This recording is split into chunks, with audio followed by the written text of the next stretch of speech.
Be'ez Hashem Parshas Tzav, Tovshin Pei Gimel. We all know that the Mishnah says in Masechtas Brachos, and it's a Shulchan Aruch, that a person is supposed to thank the Rebbeinu Shalom even when they go through a hardship, with the same excitement, with the same happiness and simcha, like they thank when the Rebbeinu Shalom gave them something fascinating. Gewaldige matona, the Baruch Hashem had a child, or they did a shidduch, or they earned a lot of money. A person is supposed to thank, and not only that, Rava says in the Gemara, and the Shulchan Aruch quotes it as a halacha, that it's supposed to be besimcha. With total joy, you are supposed to be thanking on a besura roh, on something that's devastating. Now, let's try to understand the literal taich, the reality of it, the metzius of what does it mean to thank and to be excited be'emes when you're thanking on something that's raw, that you find devastating. Now, besimcha doesn't mean that you are trying to make believe that you're believing the Baruch Hashem. That's amazing. Of course, you're supposed to do that. A person is supposed to believe that it's for the good.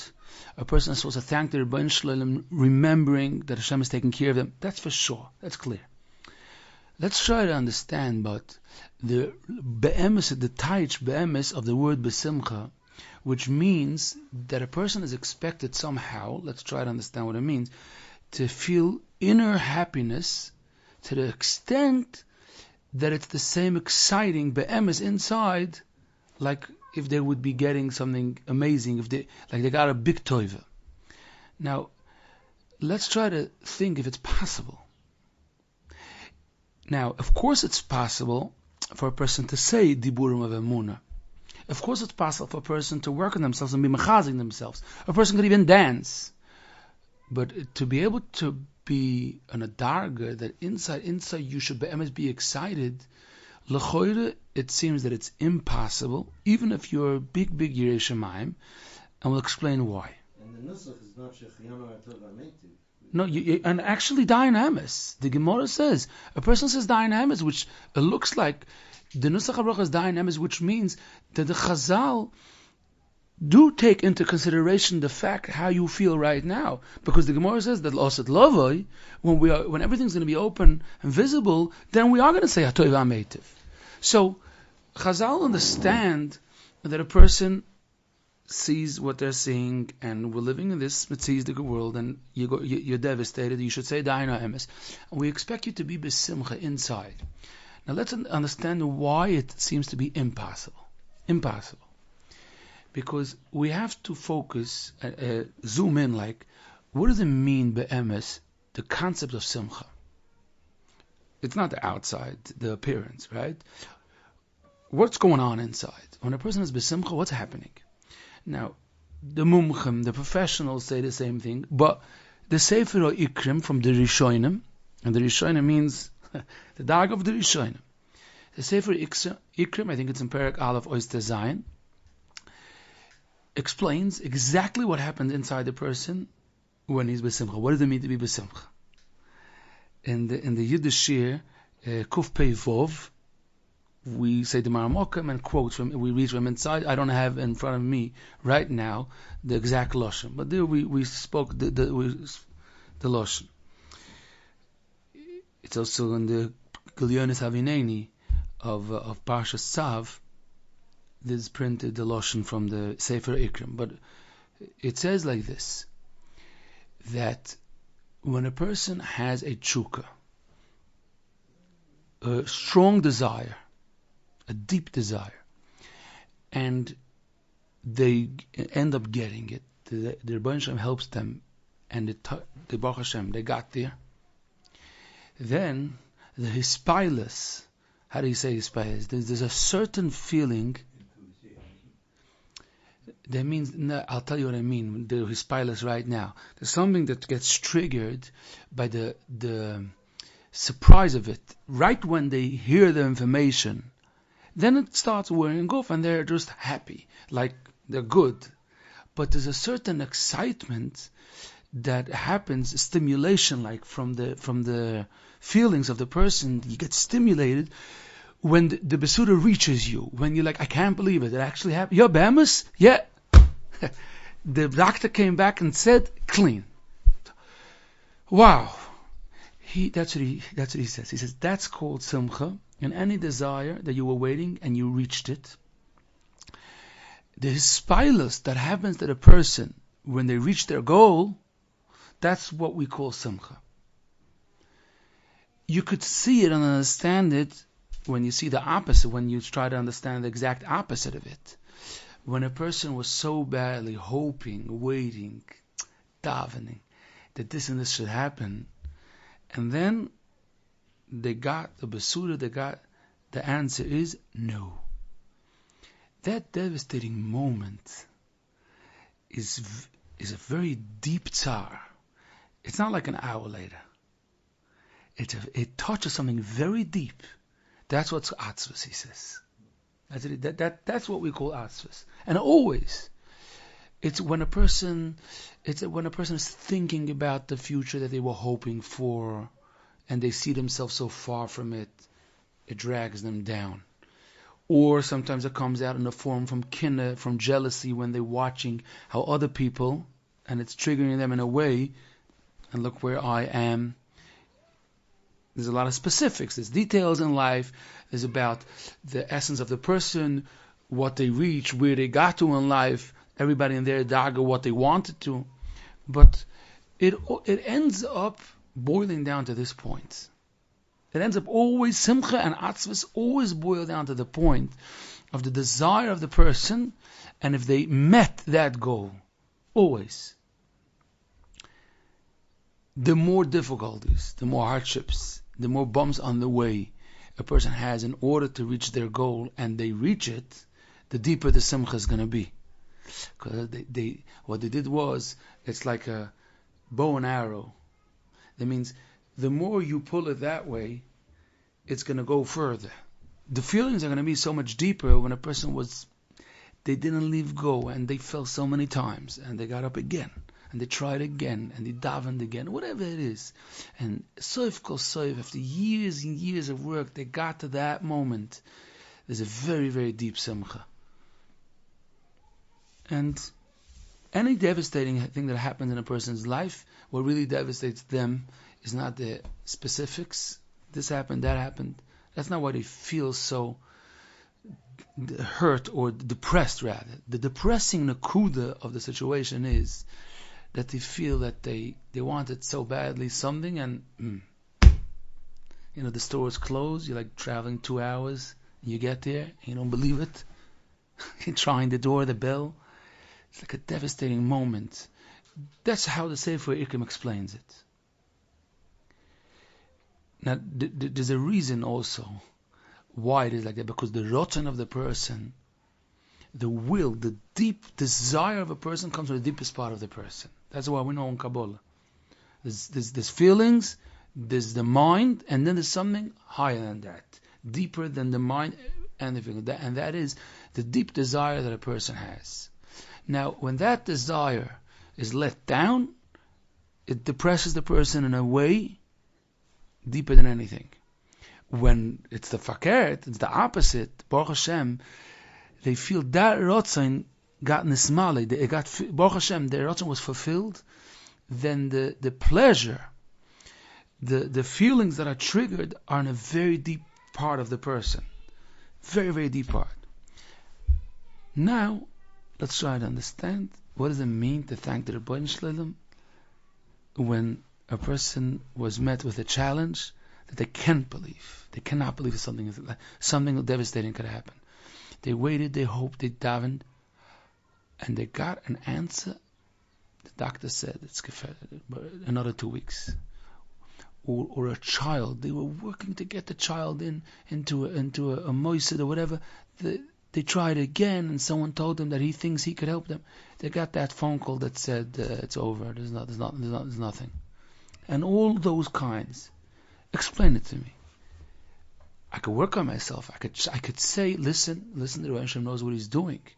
In the mind of the person, they could try to fight the machshavas of I'm so upset at that person or whatever. They could say, listen, whatever the Rebbeinu Shalom does is for the good. And it could calm them down. True, it could calm them down to a certain extent. But what happened inside, that's something so much deeper than that. It's referring to something else. Now, that person is devastated, and the Sefer Elokim signs on it. It's a fact that their desire wasn't met. It's a metzias. It's a reality. Now, explain to me. How could you tell him that he should thank the Rebbeinu Shalom b'simcha? It's not there. That's the question. And it's be'emes a shayla. Now, in order to get to the answer, we need to understand something very simple. The answer is very simple. It looks like the Rebbeinu Shalom expected us to be busy much before this specific nisayon that the person is going through. They should be working on rewiring the brain to want something else, to have a strong, deep desire to something else. And the more the person is going to work on that, then what's going to happen is that if they understand that what's happening to them right now, the devastating moment, is bringing them closer to Hashem, and their desire is to become closer to the Rebbeinu Shalom, and only that, and they work on it for months and years, not connected to anything that's happening in their life. They get up in the morning and they really do hard work to try to change their desire to want to become close to the Rebbeinu Shalom. So one day, again, it's still a darga, but what's expected from us, what the Chazal are telling us is that a person should feel like, wow, my desire was met. Maybe this specific zach that I wanted so badly is taka not like that, but I'm all worked up and busy and rewired already for years that I'm looking for the Rebbeinu Shalom, and I have opportunity now. I have opportunity to say, I'm serving you in the hardest of moments. Wow! And that's what I always was waiting for. And then a person could be'emes feel a simcha because they had brought out that desire. Oh, that's the oimik, that's the deep understanding what Rabbi Akiva said. Rabbi Akiva, the Gemara says, he was being killed with terrible suffering, terrible yisurim, and b'shas ma'aseh he was saying Krishma, and he was saying that he loves the Rebbeinu Shalom. V'ahavta Hashem alekecha. And the Talmidim asked Rabbi Akiva, how is it possible, atkan? That means we understand that you're still a servant of the Rebbeinu Shalom in any matzav, but it's not really possible to now be excited. You could be a servant. I mean, you could be eved. You could. They said, how's it about to be excited? He told him, you don't chap. If you would do what I did the last who knows how many years, you would do the same. It's an outcome. Right now, there's nothing to do about it right now. You can now be makabel b'simcha. Because if you didn't build up that deep desire, then there's taka no way. It was gerecht. It doesn't mean this person shouldn't say Shema, but it's not possible that a person should have the simcha because they didn't have this desire. That's not what I wanted. You know what it is like? It's like when two people order a certain color tile or a certain kitchen cabinet. They're busy for a year. Now, they both come to the store and there's two people there. One is thrilled. Yeah, this is what I want. This is the type of shade of maroon that I was dreaming of. The other one is saying, no, I wanted something else. Now, you're presenting them the same exact product. You're giving them selfness. Because the question is, what do they want? What did you want till now? And this person is dancing from joy. The other one is mad, devastated. I'm going to tell everybody that you didn't. That's in a different place. The same thing is happening to them, they're in a total different place. And Rabbi Akiva told them that if you would do what I did, Pasha do the same, walk those same footsteps that I did, step after step, same thing would happen to you. You would dance from joy because you wouldn't believe. I be'emes was working at it because Rabbi Akiva understood what it means to be zechmos nefesh for the Rebbeinu Shalom. Because Rabbi Akiva understood the godless from the Eibishter, he slowly was working on that desire. He was working on it, and it was coming out stronger, and he was be'emes waiting for it. The question is the $1 million question: is it possible for us to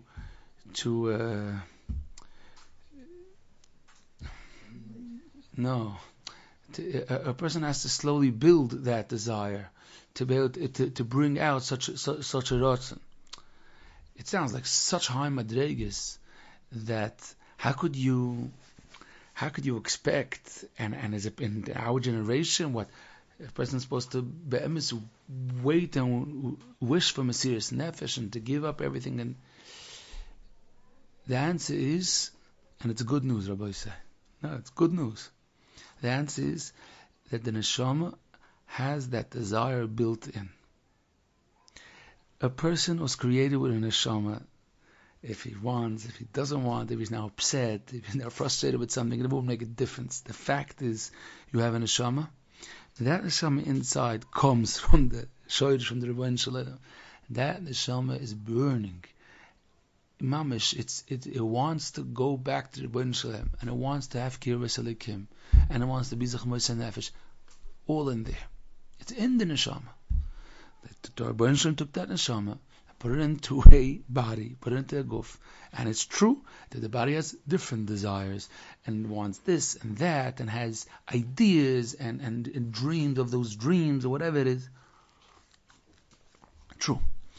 If the person is going to be successful, to like you want to water the grass and it starts to grow so beautifully. If you water that neshama, if you give that neshama what that neshama needs, it starts to shine.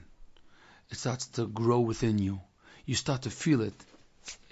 There's a word in English, resonates means it comes out. It's not hidden. And then the person, there's thousands and more of dargas. There's levels in this nakuda of how a person brings out that desire, but it starts to be not so hidden. They start to feel slowly the be'emes they wish, and when they start feeling and tasting that Kirvas Elokim, they want more of it, because the neshama is yearning constantly. That's what the neshama wants. So now here goes a system of Krishma. The system of Krishma, reading Kriya Shema, saying Ve'ohavta, and all around. But first let's start with Krishma. The concept of Kriya Shema is, the Rebbeinu Shem tells us, every day I want you to say Shema, think about it. Say Ve'ohavta and think about it, that you love the Rebbeinu Shalom, and that you want to give away your money. And do it start off with giving money when it's hard, if it's dokah, if it's paying back someone, if it's being honest. That's called b'chol moed echa. It's called when someone's doing something that's hard to me. Oh, I could give something for the Rebbeinu Shalom that's hard for me. Think about the tzaddikim, the svorim say a person should think about Mesiras Nefesh, but many times, being that it's so far from a person's life, when they think about Mesiras Nefesh, it doesn't mean anything. They don't skip a beat. It's a good afaya. They're going to still themselves in. Yeah, sure. It doesn't create that the person like freezes. When a person something is going through in their life right now that's so overwhelming, and by Krishma they think that when I say Shema, I'm taking upon myself to give that away to the Rebbeinu Shalom and do the right thing, whatever it is. They feel it. The blood they runs differently because it's something that they're going through. That's the concept of saying Krishma. Now, Torah and Surmeira, when a person doesn't mess up their neshama and they don't speak what they're not supposed to and they don't look what they're not supposed to, slowly they're building the koyach of that neshama. When you're building the koyach of that neshama, what's happening is that slowly it's coming out, that desire. Now you have to know and focus constantly that that's what you want should happen. Because if not, a person could get could go off track. They could be busy that they're trying to become a Talmud Chochem and know more information on Torah. They could try busy that they want to be the best guy in the neighborhood. But all of Torah mitzvahs ultimately is meant that a person should want to be Zechmois Nefesh. He wants to go to the Rebbeinu Shalom, even if it costs him, whatever it costs him. They want to one time do a mitzvah l'shma. That means nobody knows. It costed them who knows what. That's what I want to do. That I want to learn Torah, and it should be Torah Lishma. Maybe one day I'll be Zoicha. They should have a desire for the emes, a rotzin for the emes is that rotzin.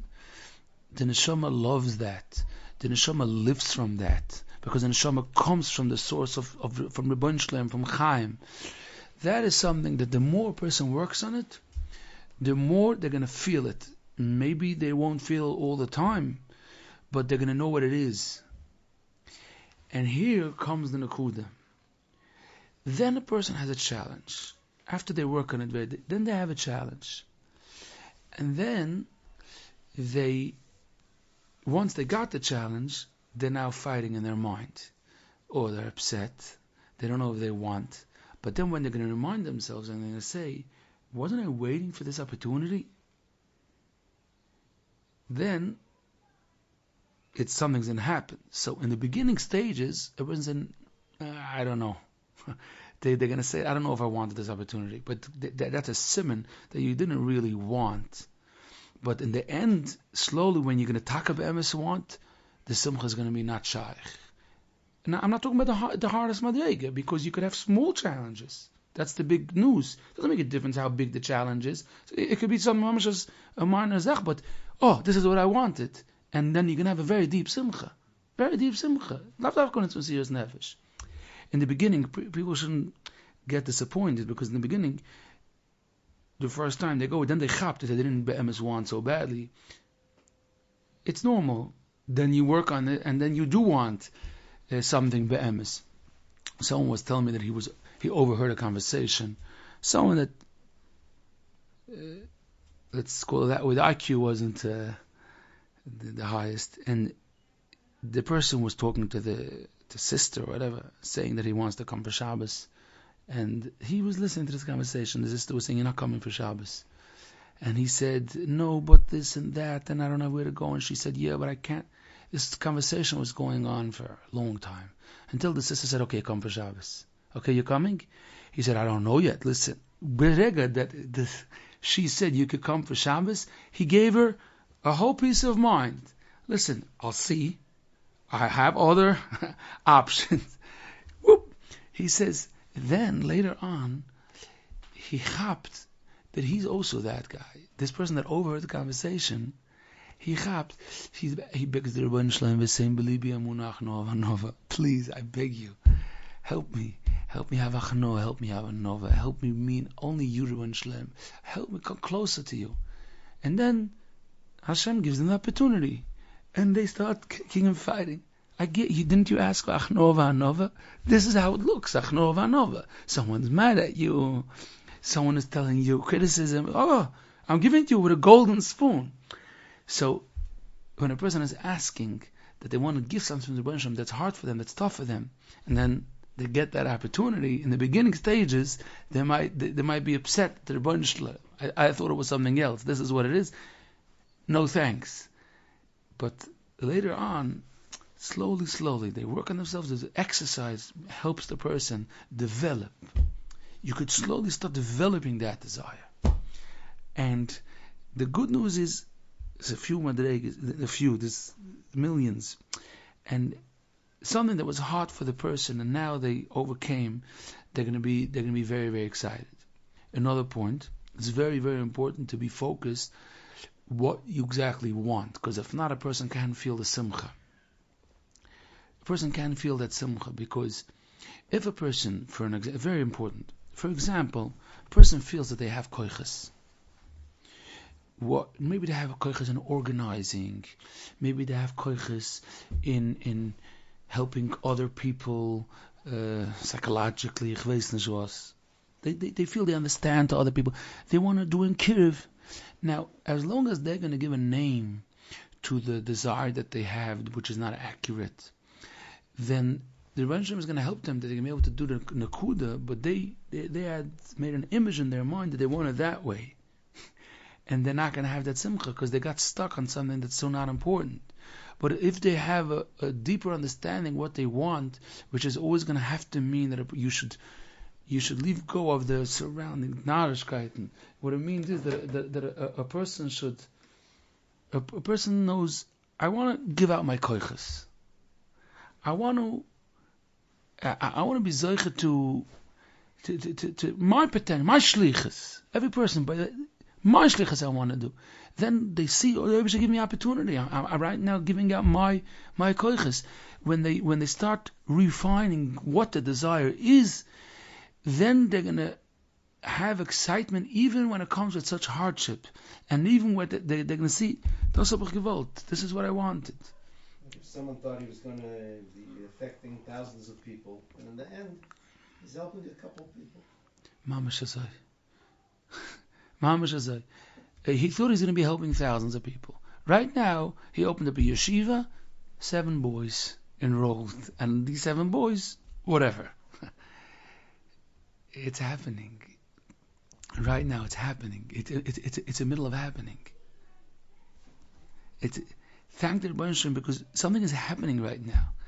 But even when they have a challenging Menodam L'Chaveri, a challenging Kibbutz of Aim, the stronger the person works on having a desire to be a true Yid, they're going to be excited. They're going to say, now that it came to Yodi, I'm not going to drop it. I'm not going to drop it. And they're going to go the hard with it, and then they're going to be mamash excited. Mamash excited. Now, let's take this a bit further, and let's try to connect this in a deep understanding in Pesach. It's fascinating, but let's take this whole shir and have a part 2. It's like a shtickle new shir, but it is a part 2 to this shir. There's a mitzvah we got to live in. We sit Pesach at night, and we talk to our children. We tell them the story of Mitzrayim, Emunah and the Rebbeinu Shalom. We bring out the Hava the Eibishter has to Yiddish Kinder. He took them out of Mitzrayim, and that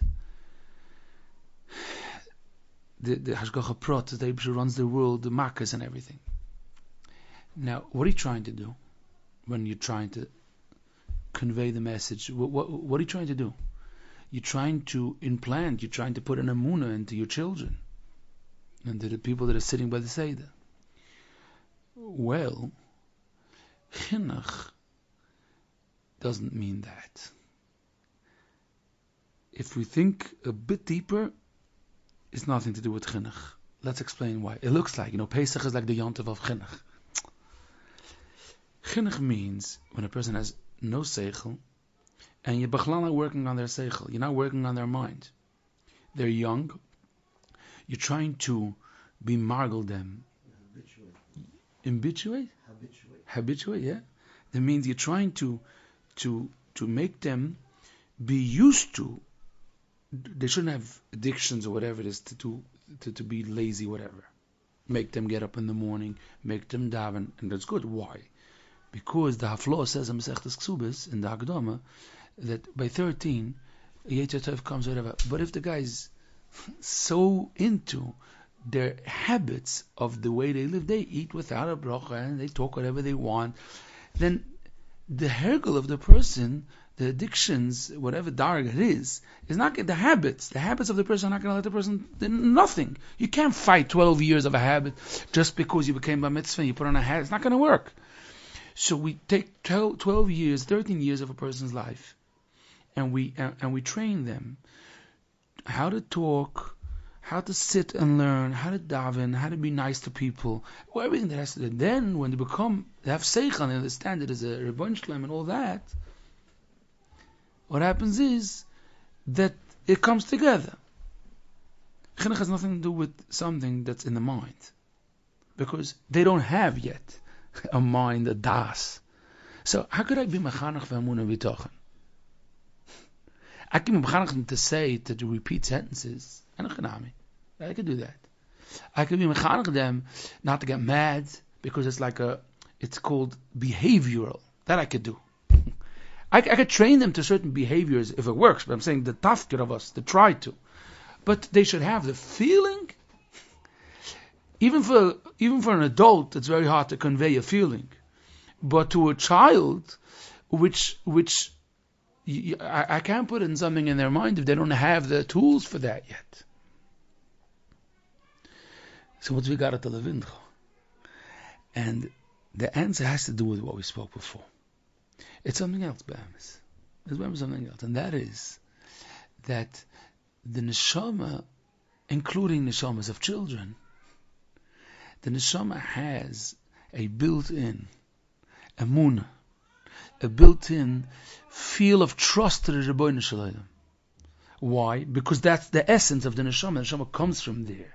The neshama feels that Hashem is giving them whatever they need, and Hashem is taking care of them, all around everything. The neshama is there. Now, our tafkid is to ignite. That means to make that neshama shine. Nothing to do with seichel. Nothing to do with behavior. It's a different. Chinuch is not that. And chinuch is very important, which is discussing. There's two separate avoiders, two separate metzias. Now, what's important, very important to understand is that when you are trying to do that, to ignite their neshama, it's not the art of explaining, of convincing, of a lesson plan. It's not that. Like we said before, that's also a nice thing. But when we are trying to focus to ignite their neshama, that has a total different set of tools. Because it's very ruchniistic. You can't speak to their mind because there's no mind. And you know something? Coming to think of it, if we're already discussing that, this is one of the challenges of the generation that everybody's speaking about, but sometimes people don't say the solution. They speak about that if you have teens that are addicted to their phones, then there's no mind. They're totally addicted, and you can't talk to their minds. So it's game over. It's not true. You lost one highway, devastating. But there are different highways. And that, even if the mind is not there, you could totally work on that. It's possible. What's that mahalach? That mahalach, yesterday was the yard of the Apter of Rabbi Avram Yeshua Heschel from Apter. He was a Talmud from Rabbi Melech from Lezensk. His Ketzion is in Mezhebush together with the Baal Shem Tov. The Apter of has a piece, a shtickle Torah in Parshas Matos on Benu Oram Letapchem. I'm not going to get into a beautiful binyan, what he explains there, which is it could be important to elaborate on the whole, but within that shtickle Torah, the Apter of explains that a person that is a yid on their own, and they do what they could, their mitzvahs, their Torah, the whatever, B'kedusha or Tahara. B'kedusha or Tahara literally means that they're doing it for the Rebbeinu Shalom. It means they're not doing it for side reasons of to try to gain. Kedusha means that it's narrowed to one rotzen. Then that's what he says. He says they create a special malach. The malach is called Ir, Ayin Yud Reish, like Ir v'Kadish.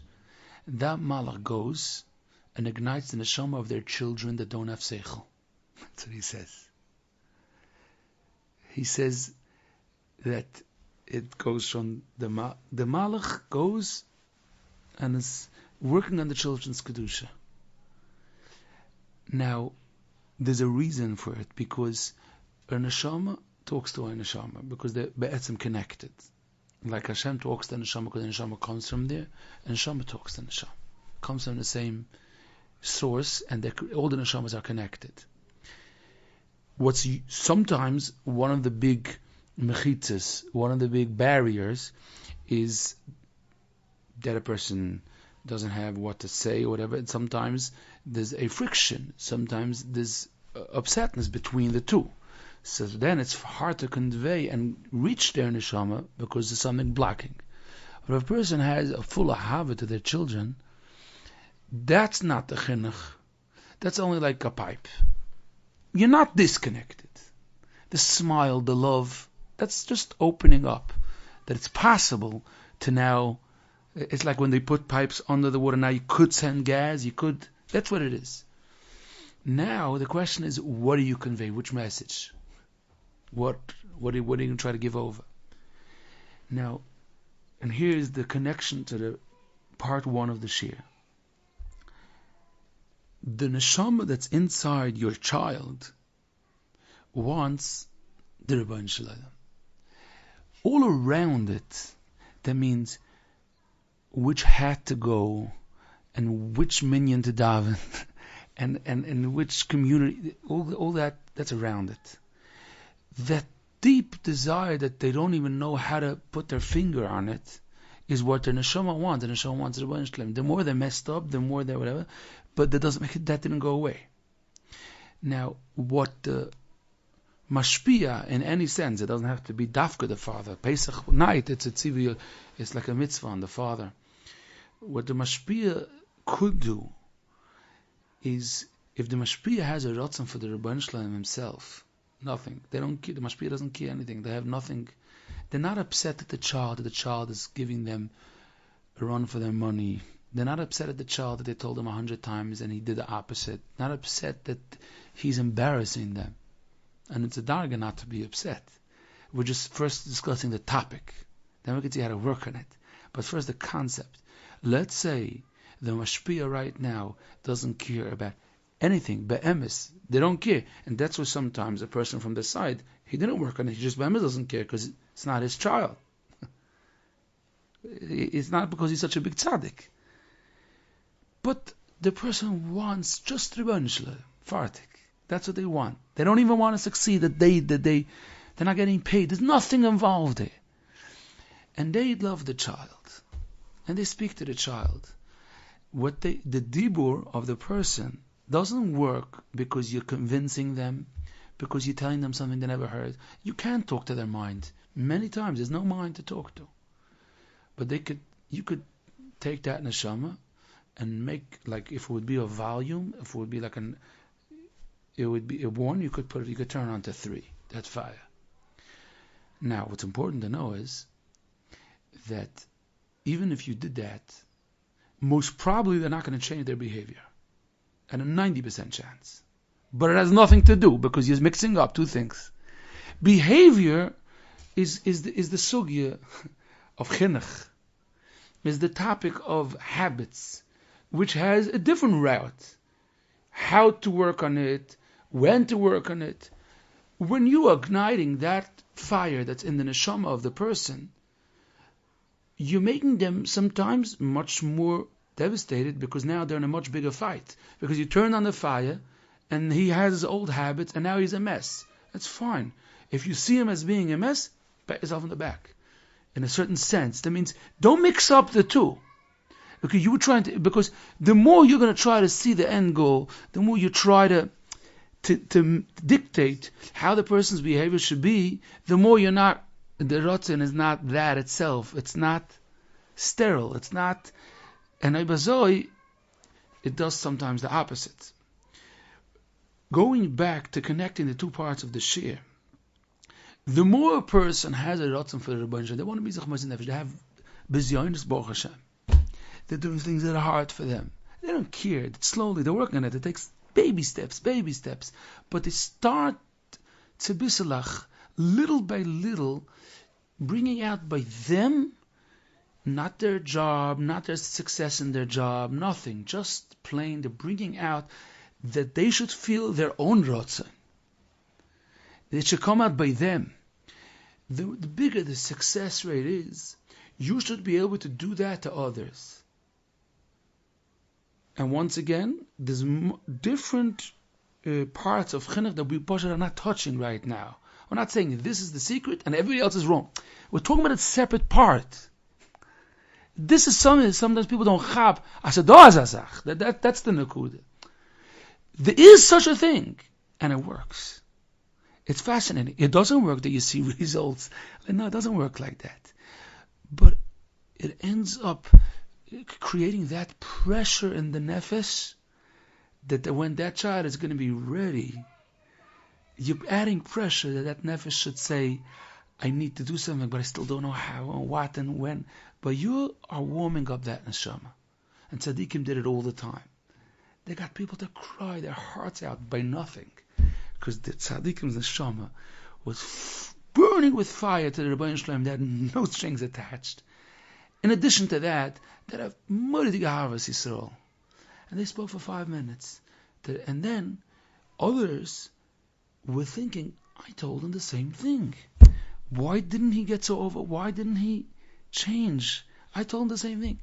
It's because it's not the words. It's not the pikches. That's not what it is. It's just that you have to be aware that that person has a neshama. And that neshama also wants to be good. Aber nicht stam. That neshama it's going crazy. And because it's stuck in such hard behaviors and sometimes not only behaviors, mind, cheshbonis with Sachen, the neshama is even in a bigger distress. Verkehrt. And you're there just to ignite that. Besides that, of course, they need help to help them with their habits. Yeah, because it's hard to figure it out. It's a separate part of becoming a yid. Every person, nothing to do with kids that are struggling. It's a klal in all of us. We go through the same journey. If we have a Rosh Hashanah, Yom Kippur, and a Sukkot, a Seder Nacht, and then we find ourselves after Yom Tov Chesed with our habits. So if someone say nothing happened, Chas V'Sholem, it's two separate. You're mixing up the two. The neshama felt something very deep, and that does something to you. And that is giving you the pressure to try to change. You also didn't learn what are the tools, how to change habits, and you should get down and most people have a hard time figuring it out themselves. They should learn by someone that is a separate set of tools for changing habits. So that's chinuch. But back to the nekuda, it's hard for Pesach night. A person has a tzivui, a mitzvah, that they should do it. That they should do it to the children, this specific type, and all year round, we should also be using this mahalach. But it's not possible to use this mahalach unless a person starts to develop it on their own. The rest is already conveying what you know. You can't say a shir if you didn't prepare, because what are you trying to give over? Most people, if they don't know what to say, they say what's in them. So sometimes it's jokes, sometimes they speak about the news, because they're conveying whatever they have inside. If a person is going to slowly work on that rotzen, bizach mizboinen, you should say krishma b'havona. When a hardship comes up, say, oh, I want to be able to serve the Rebbeinu even though it's hard, even though it's not easy. I wanted to sometimes taste what it means, a pitzi mesiris nefesh. Slowly start learning savonim which help you focus that you should want what you're supposed to be. The desire should be what it's supposed to be. Then a person has the koyach with dibur, and of course they need to have a gewaldige ahava to convey that, and that neshama should feel gewaldig. The last part, which is stark negeya, that then this is like the secret of shalom. This is the secret of peace, which means like this, and it's very, very important to focus. Many times the frictions between father and child, mother and child, machanach and whatever, is because when you want something, it's not that rotzen, and you're expecting it of them. It could even be, why aren't you helping for Pesach? Even though there's nothing wrong. You have to understand that. There's an expectation. It could be, why aren't you davening in the shul that I daven? Nishmashana. Things that theoretically are not a problem. Not a problem. But right now, your desire, why are you so badly want that child should behave like this? It's because you're now a Sheva Brachos and you're meeting sister-in-laws. Why? I told you 10 times. That creates that instead of waking up the rotzen, the deep rotzen that's in the child for the good, the child says, you want that your friends should approve you and your children. I want my friends. You got it? Very simple. And without saying it, and without him being chutzpah even, there's a certain barrier. Because he is now in a mess. Because his neshama wants to be close to the Rebbeinu Shalom, and his father wants him to buy a new shtreimel. He's like, he doesn't feel at peace. What's going to happen is, when you're going to ignite that Ratzon by him, the real Ratzon, he's going to see you want, and you're going to make that Ratzon come out. He's going to feel at peace because he's Both want the same thing. yeah, you don't. He's going to feel the truth in it, and he's going to know that this is better than what I want. Many times with teens that are smart and they could verbalize, in a good moment they could say, believe me, I also want to be that. I can't. When they see that you're honest, they're honest. But it has to be that honest, that honesty in the atmosphere. It has to be so opposite of toxic that they should feel, I also want to be close to the Rebbeinu Shalom. I'm just stuck. And then they feel at peace just by saying it. It's fascinating because finally they said they were matzliach to bring out in words what they really want, and that brings shalom. The Eibishter does that to us. Hashem,